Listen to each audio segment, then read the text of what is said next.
नमस्कार। अभी 48 वर्ष के पहले की घटना क्रमों को याद करना थोड़ा कठिन ही होता है, लेकिन आपातकाल और उसके विरुद्ध के संघर्ष ऐसे हैं, उसके एक एक तफसील भी याद रखने वाले जैसे बात है।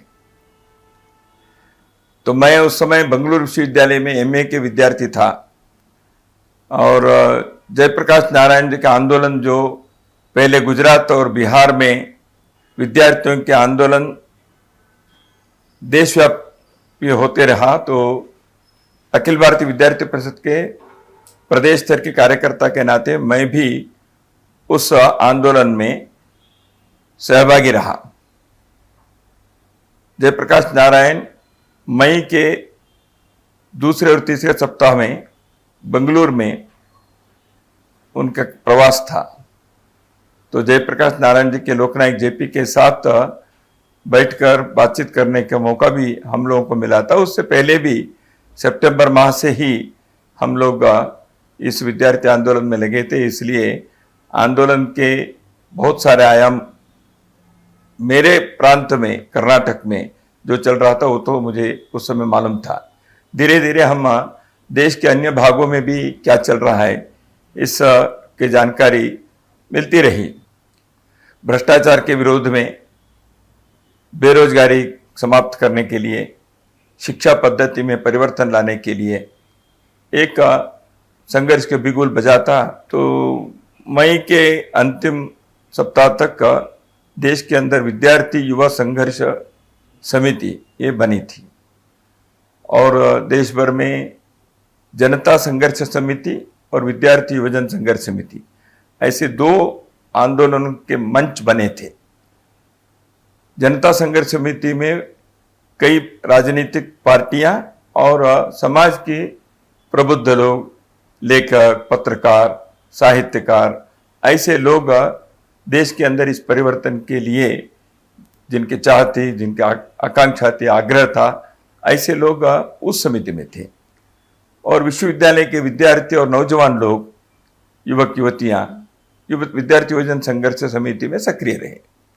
मैं विद्यार्थी युवजन संघर्ष समिति के एक सक्रिय कार्यकर्ता के नाते कर्नाटक में बेंगलुरु केंद्र बनाकर मैं काम करता था। जैसे मैंने कहा, मैं एमए के विद्यार्थी था, तो स्वाभाविक रूप से कैंपसों में घूमकर कार्य करना हमारा दायित्व था। जून के महीने में 3 महत्वपूर्ण घटनाएं इस संघर्ष में हुई।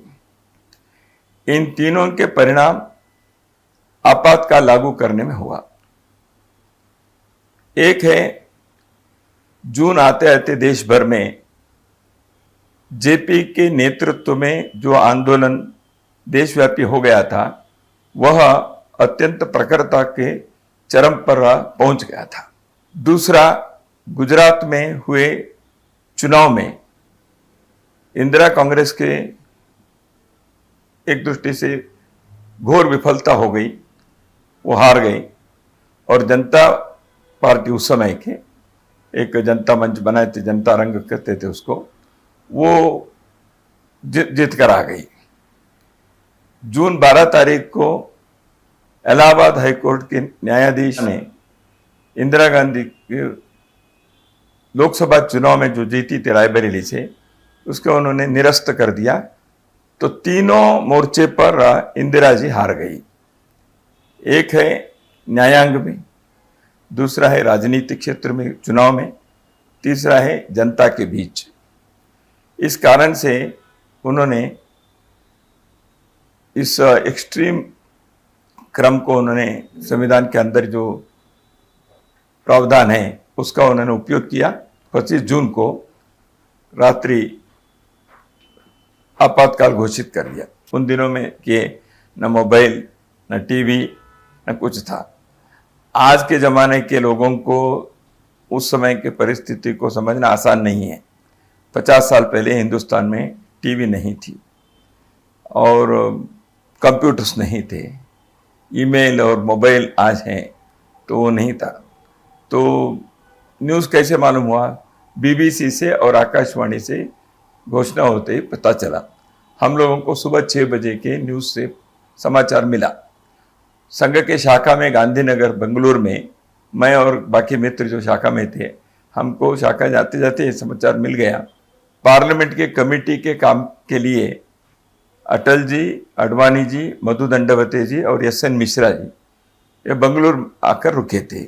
शाखा के समाप्ति होते ही हम लोग वहाँ गए और अटल जी, अडवाणी जी स्नान वान करके नीचे जलपान के लिए आ रहे थे। उनके आगे के कार्यक्रम के लिए उनको जाना था।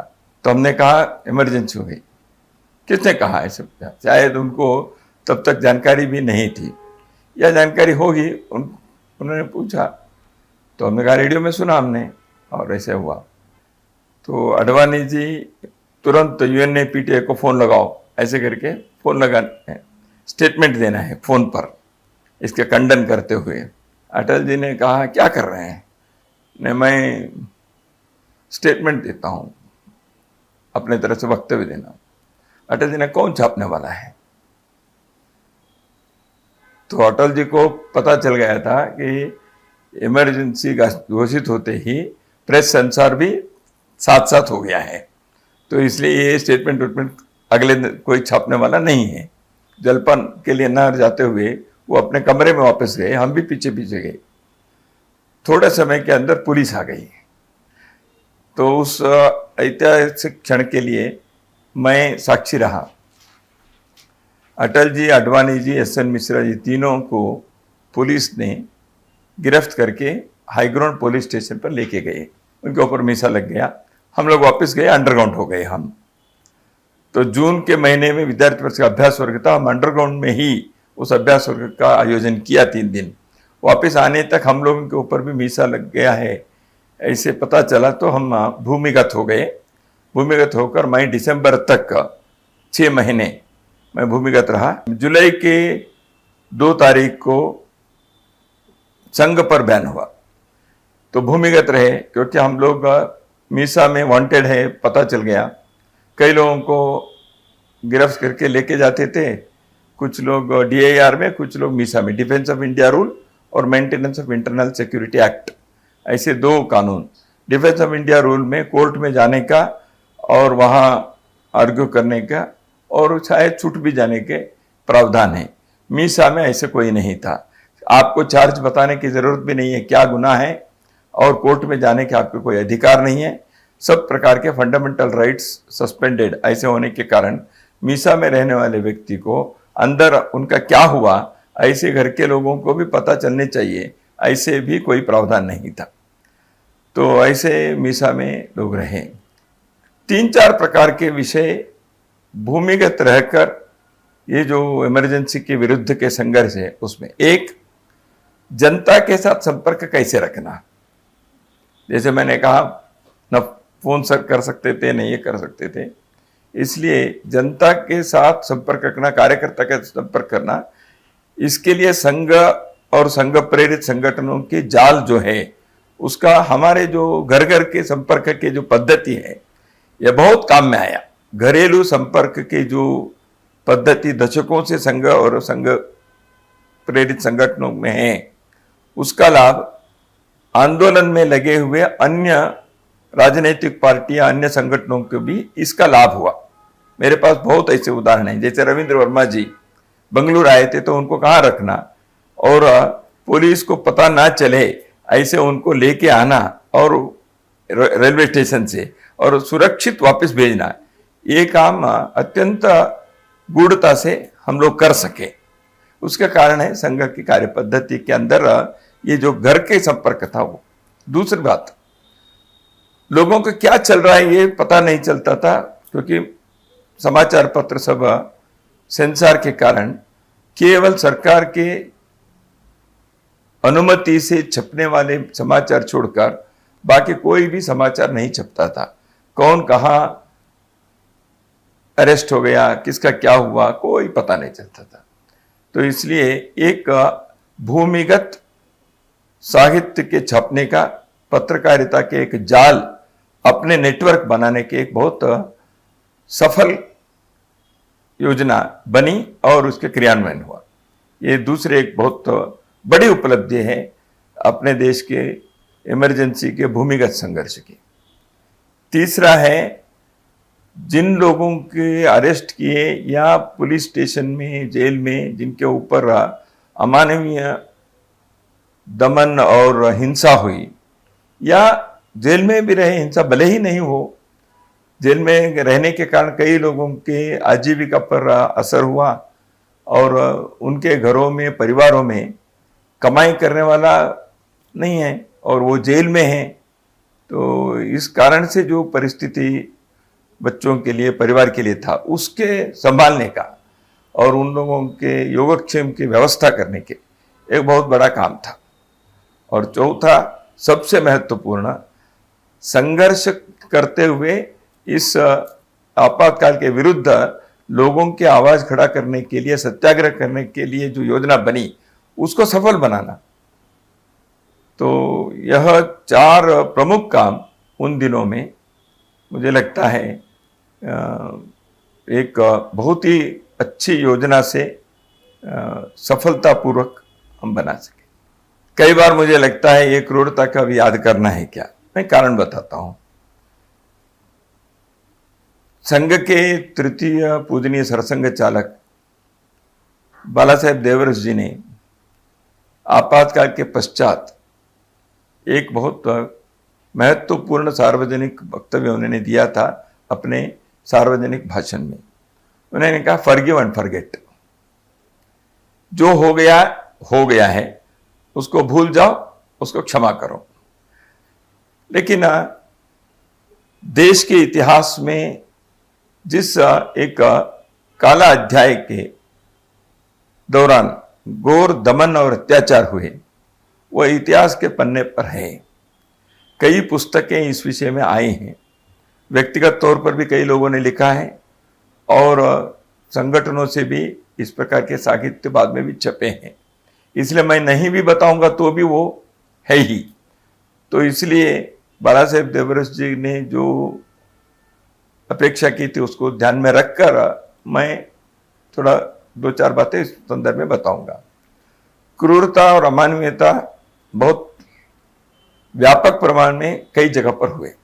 जिस प्रकार अपने देश की व्यवस्था, पुलिस के, सरकारी प्रशासन की व्यवस्था ऐसे बर्बरता दिखा सकते हैं, इसका एक अनुभव आपातकाल में हुआ।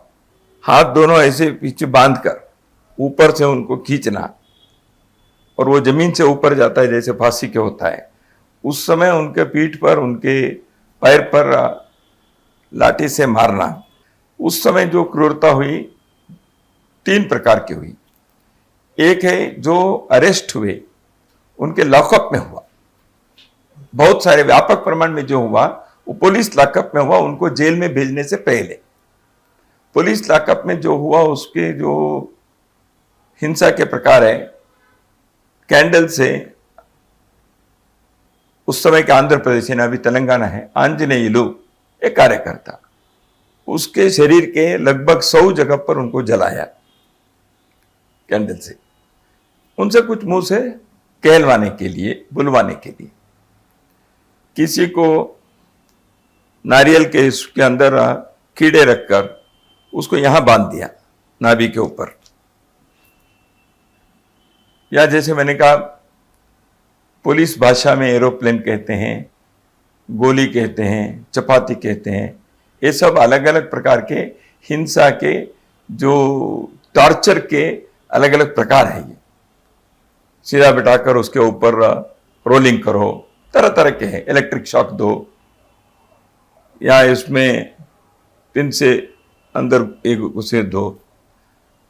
तो इस प्रकार के भयानक करने के कारण लोगों को, एक को कर रहे हैं तो दूसरे यहां बैठकर देखता है तो उसको अगला मेरा है ऐसे लगेगा ही, जो मेरे सामने भी हुआ है। तो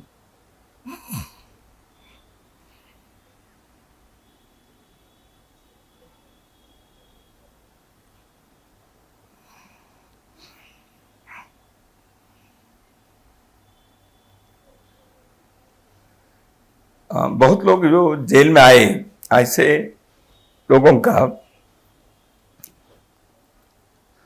उस समय जेल के अंदर कई लोगों को आने के बाद लॉकअप में 3 दिन 4 दिन जिस प्रकार उनके साथ ये अमानवीय अत्याचार हुए, वो उस स्थिति में जेल में आने के बाद उनको 10 दिन 15 दिन मालिश करना, ये सब महीने तक किया। कुछ लोग जीवन भर विकलांग हो गए। कुछ लोगों के जीवन भर किसी न किसी प्रकार की व्याधि हो गई। कुछ लोगों को जीवन भर आंखें चली गई। तो ये हुआ है।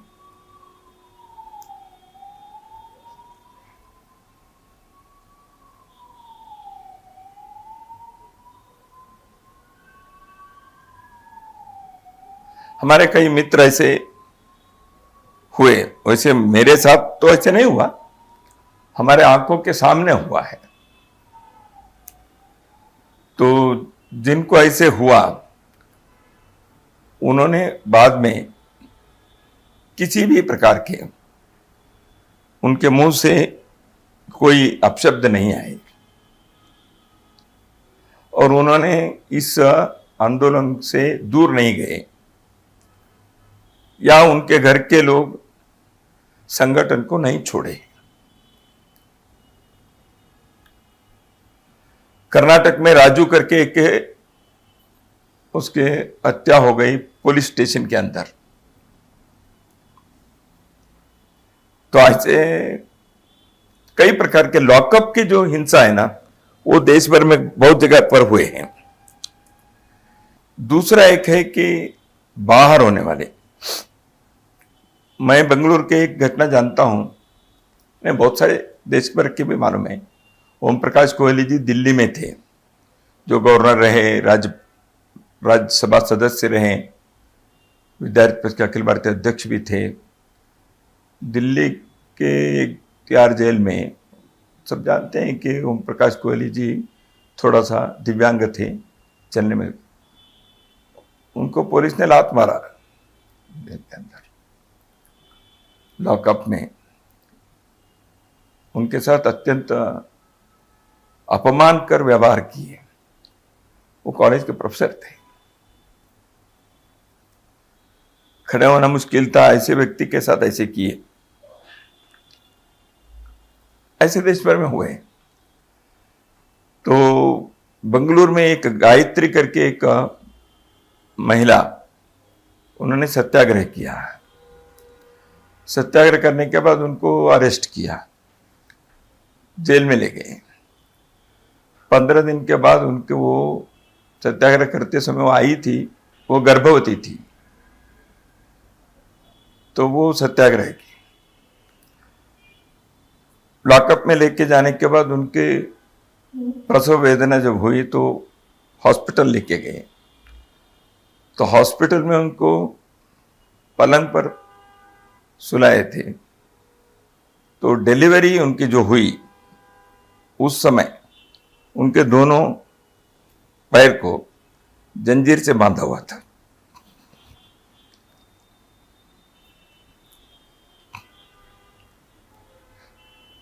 उन बातों को आज याद करने से अपने मन अनावश्यक यातना में या खराब से यह होता है। तो गर्भवती महिला कहीं भाग जाएगी ऐसे तो नहीं है, और डिलीवरी हो गई तो उनको बांध के रखने की क्या जरूरत थी। उत्तर भारत में व्यापक प्रमाण में नसबंदी क्या हुआ, पकड़ पकड़ कर किए। 20 प्रोग्राम्स और 20 पॉइंट प्रोग्राम और 4 पॉइंट प्रोग्राम थे। उस समय के सरकार के प्रशासन के चलाने वाले चौकड़ी थी, उसमें जो भी लोग थे उन्होंने नसबंदी के कार्यक्रम को सफल बनाने के लिए देश के अंदर जनसंख्या नियंत्रण करने के उन्होंने जिस प्रकार के आपातकाल के उपयोग किया, जबरदस्ती, यह घोर अमानवीय और मानवाधिकार के विरुद्ध के इतिहास के पन्नों पर हमेशा एक काला धब्बा है। शाह कमीशन के सामने भी यह सब बाद में आया था, जेल के अंदर भी हुआ। जेल के अंदर बाकी जो कैदी रहते हैं, क्रिमिनल केसेस में आए हैं, उन लोगों को राजनीतिक कैदियों के खिलाफ उकसा कर, उन लोगों के झगड़ा करवा के उनसे मारपीट करवाया। उनके हाथ में सब प्रकार की चीजें हैं, ये राजनीतिक कैदियों के पास निहत्थे थे। जेल के अंदर ऐसे जानबूझकर करवाने का प्रयत्न किया, झगड़े हो गए ऐसे। बल्लारी जेल में लगभग 25 लोग हाथ के पैर के हड्डी टूट गई, महीनों तक उनको अस्पताल में रखना पड़ा। जनसंघर्ष समिति जो बनी वो लोक संघर्ष समिति, LSS कहते थे। ऐसे हुआ, जयप्रकाश नारायण के नेतृत्व के आंदोलन जब प्रारंभ हुआ उस समय एक समिति बनी, जनता संघर्ष समिति। वो आंदोलन के लिए था, उसके सामने कुछ मांगे थी। देश के अंदर एक संपूर्ण क्रांति की आवाज जयप्रकाश नारायण जी ने उठाई थी। उन मांगों को पूरा करने के लिए सरकार के सामने एक लोकतंत्र के तहत एक आंदोलन करने के लिए मंच बना था। जब आपातकाल घोषित हो गया, लोक संघर्ष समिति करके नहीं बनी। इस आपातकाल के विरुद्ध पहले संघर्ष करना है, पहले के डिमांड तो थे ही, तो इसलिए आपातकाल के विरुद्ध के संघर्ष के लिए पहले जो संघर्ष समिति बनी, लोक संघर्ष समिति, उसके सेक्रेटरी थे नानाजी देशमुख। तो उस नानाजी देशमुख अगस्त के 75 में उनके गिरफ्तारी हो गई। उनके गिरफ्तारी होने के बाद रविंद्र वर्मा जी उसके सचिव बने, महासचिव। उनके भी अरेस्ट होने के बाद माननीय दत्तोपंत ठेंगड़ी जी उसके सचिव बने। दत्तोपंत ठेंगड़ी जी अंत तक अरेस्ट नहीं हुए, भूमिगत रहे, उनको पुलिस पकड़ नहीं पाई। तो पुलिस को पता नहीं चलना, यात्रा करना, अलग नाम से करना, वेश बदल कर करना, ये सब हमने किया था उन दिनों में। जैसे भूमिगत आंदोलन के तरीके होते हैं वो सब किए हैं। जैसे अभी प्रधानमंत्री के बारे में कहते हैं, उस समय वो सरदार बनकर घूम रहे थे। ऐसे देश भर के लोग अलग अलग प्रकार से वेश पहनकर हम जाते ही थे। लोकतंत्र के, प्रजातंत्र के अंतर्गत ही अपने को संघर्ष करना चाहिए, संविधानात्मक ढंग से ही करना चाहिए। बंदूक उठाकर क्रांति नहीं करनी है, शस्त्र उठाकर संघर्ष करके आपातकाल का विरोध करना ये गलत है। ऐसे समिति के स्पष्ट अभिप्राय था। लोगों को हिंसा के मार्ग पर नहीं लाना, यह स्पष्ट निर्देशन था। सत्याग्रह नवंबर 14 तारीख से प्रारंभ करना यह तय किया। सत्याग्रह ने कैसे, किसी भी सड़क के चौराहे पर या किसी जगह पर, बस स्टैंड पर, रेलवे स्टेशन पर जितने संख्या में हो सकते उतने संख्या में लोग आना, आपातकाल के विरुद्ध में 2-4 नारे लगाना, अपने डिमांड जो है उसके नारे लगाना, पुलिस आएगी, पकड़ेगी, लेके जाएंगे, सत्याग्रह करना, जेल भरना, यह तय था। और यथासंभव साहित्य पर्चे उसको लोगों को दे देना, क्योंकि हमको देने के लिए कोई और रास्ता नहीं था, ओपनली हम नहीं दे सकते थे। इसलिए सत्याग्रह के लिए जाते समय जेब में, थैली में पर्चे रखो, उसको सबके लिए दे दो। तो ये सत्याग्रह के तरीके थे। तरह तरह के सत्याग्रह हुए और भी हुए। इस आपातकाल को जनता ने स्वीकार नहीं किया है, यह लोकतंत्र के विरुद्ध है, लोकतंत्र के दमन हो गया है। इसलिए इसके लिए विरुद्ध आवाज उठाना, समाज मरा नहीं है, यह स्तब्ध नहीं है, ऐसे दिखाना, यह बहुत बड़ा एक उद्देश्य था सत्याग्रह का। लगभग 49,000 से अधिक लोग सत्याग्रही अरेस्ट हुए। संघ इस सारे जयप्रकाश नारायण आंदोलन में और बाद में संघर्ष के संदर्भ में यानी आपातकाल के विरुद्ध के संघर्ष में काम किया है। संघ के समर्थन में बहुत सारे, जैसे मैंने पहले कहा, देश भर में नेटवर्क बना। तो इसलिए संघ को दमन करना यह मुख्य बात होने के कारण अन्य 25 संगठन के साथ संघ को भी बैन कर दिया था। इसलिए संघ पर प्रतिबंध लगाना और संघ के दमन करना यह सरकार के वरिष्ठों के, नेताओं के, प्रधानमंत्री उस समय के, उनके स्पष्ट उद्देश्य था।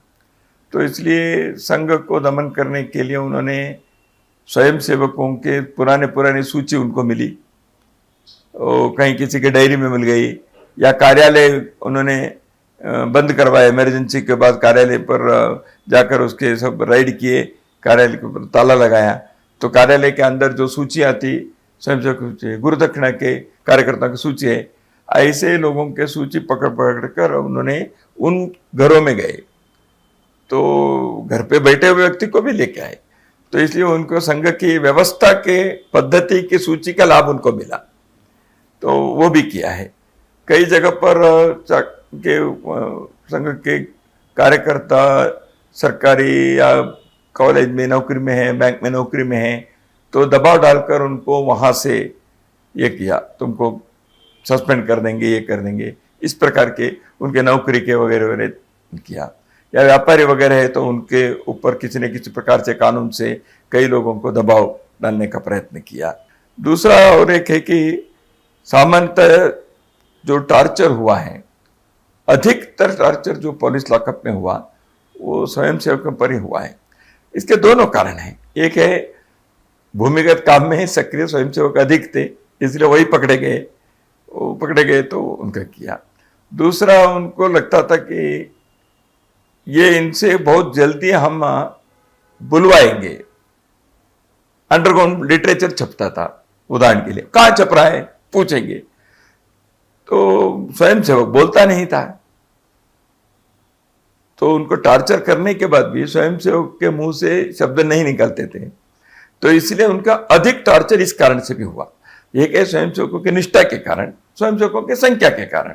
बहुत बार स्वयंसेवक इसमें एक बड़ी संख्या ऐसे हैं जो नित्य की शाखा में नहीं थे, कई वर्ष पहले वो शाखा के नित्य के काम में थे, किसी न किसी कारण से, व्यक्तिगत कारण से तबादले हो गए, घर के कुछ कठिनाई के कारण वो नित्य शाखा के काम में नहीं होंगे, लेकिन वो स्वयंसेवक तो था। ऐसे लोग बहुत एक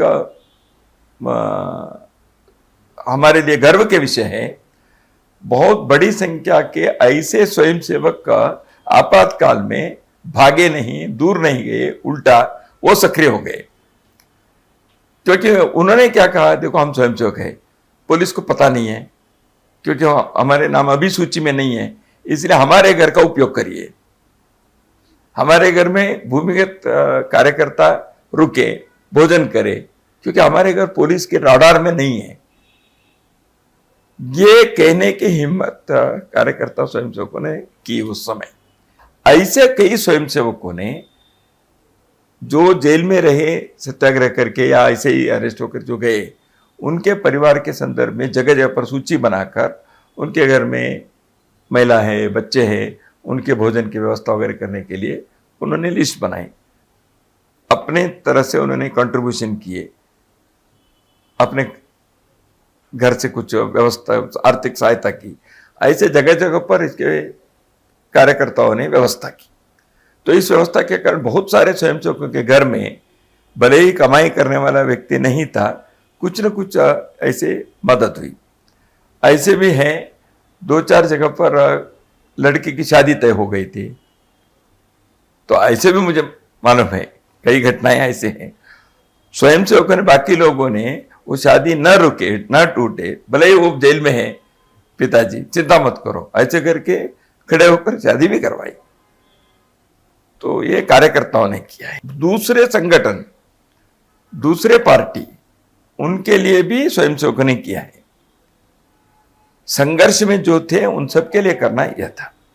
जेल में रहने वाले संघ के प्रमुख कार्यकर्ता सामान्यतः अपने संघ के स्वयंसेवकों को बाहर के जब मिलने वगैरह आते थे जेल में, यही उन्होंने बताया, सभी के साथ समान व्यवहार होना चाहिए।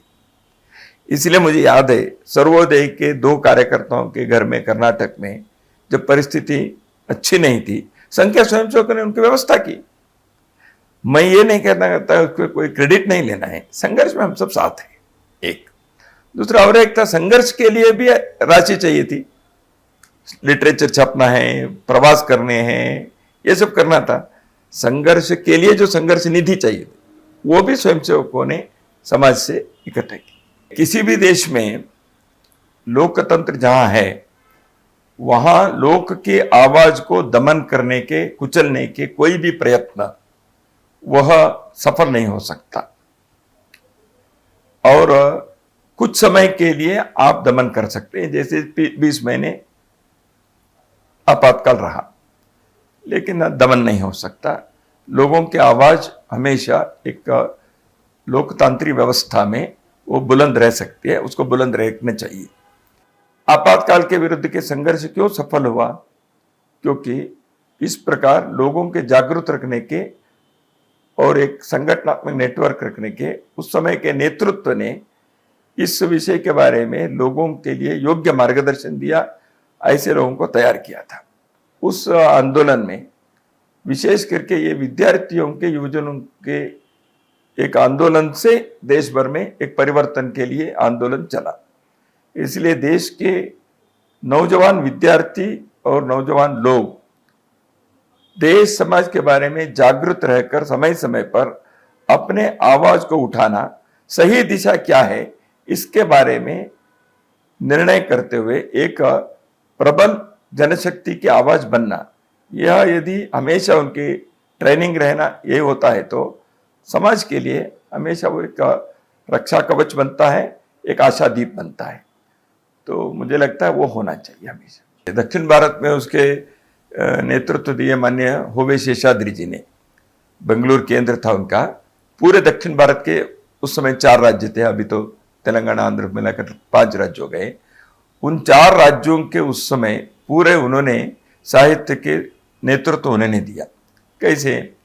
जगह जगह पर हमने प्रेस ढूंढे, रात को प्रेस काम करना, और प्रेस काम करना आवाज नहीं आना, तो इसलिए बहुत उसके लिए मशक्कत करने पड़ती थी। तो 2 पन्ने के 4 पन्ने के पत्र पत्रिकाएं छपवाना, उसमें न्यूज आइटम अन्य देश के अन्य भागों में क्या चल रहे हैं इसके बारे में जानकारी इकट्ठा करना।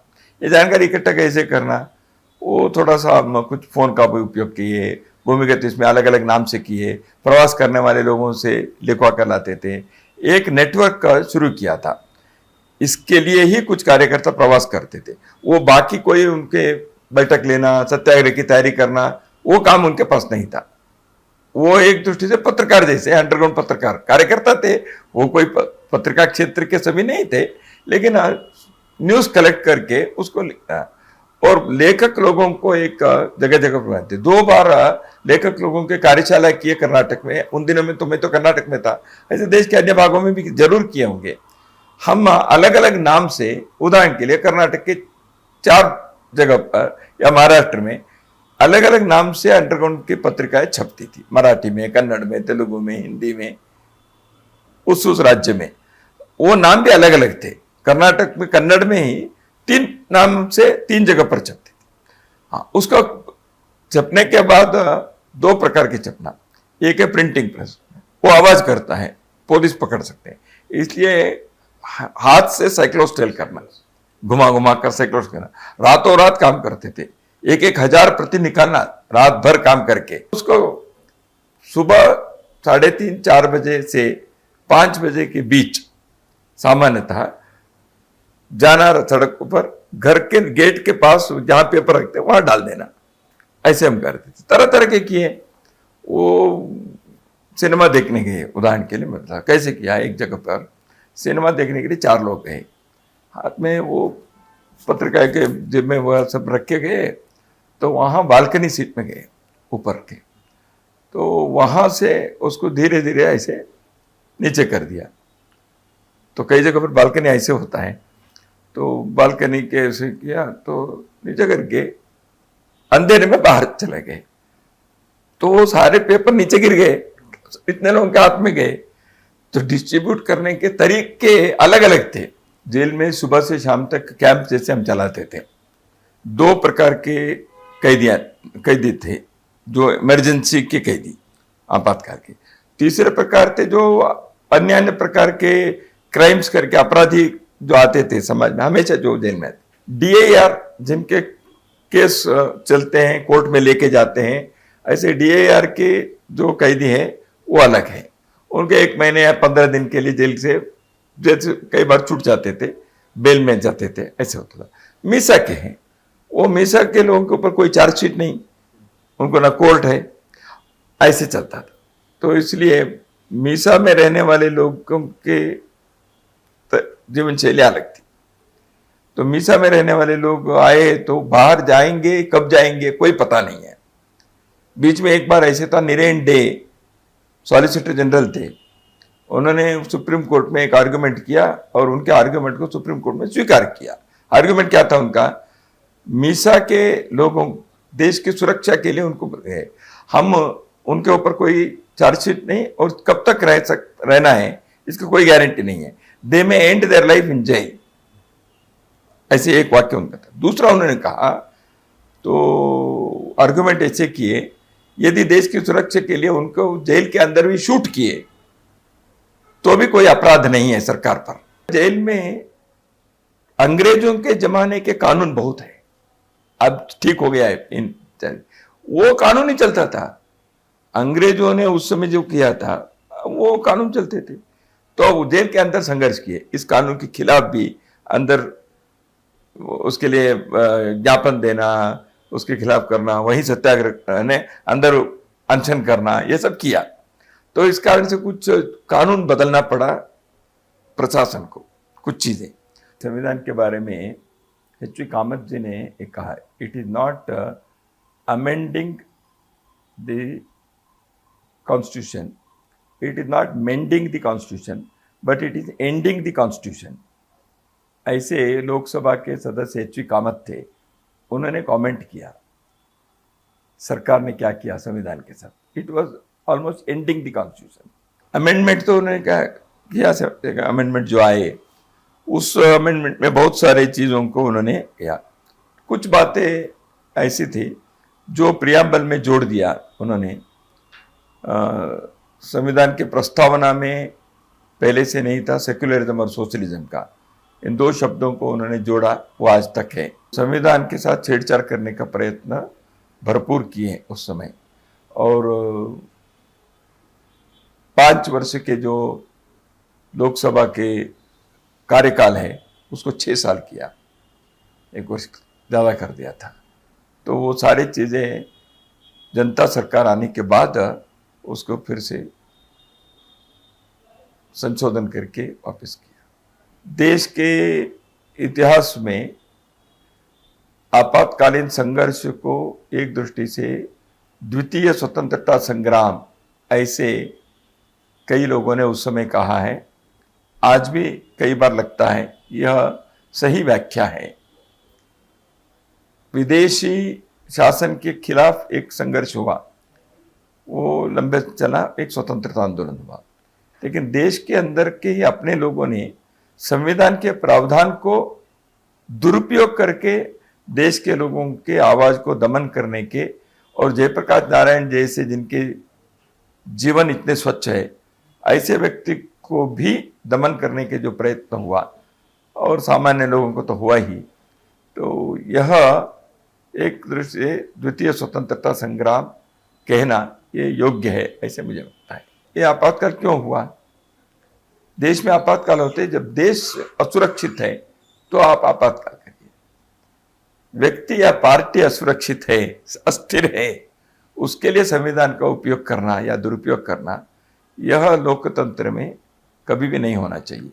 मेरा हमेशा कहना है लोकतंत्र यह सुरक्षित है, अपने देश के संसदीय व्यवस्था, संविधान वगैरह वगैरह वो तो है ही, लेकिन उससे भी बढ़कर जागृत समाज और उनको जागृत रखने के कार्य करने वाले समाज के गैर राजनीतिक नेतृत्व, उनके जीवन के स्वच्छ, निस्वार्थ और देशभक्ति के उनकी प्रखरता, यह यदि है तो समाज के लोग भी ऐसे लोगों के समर्थन में खड़े होते हैं।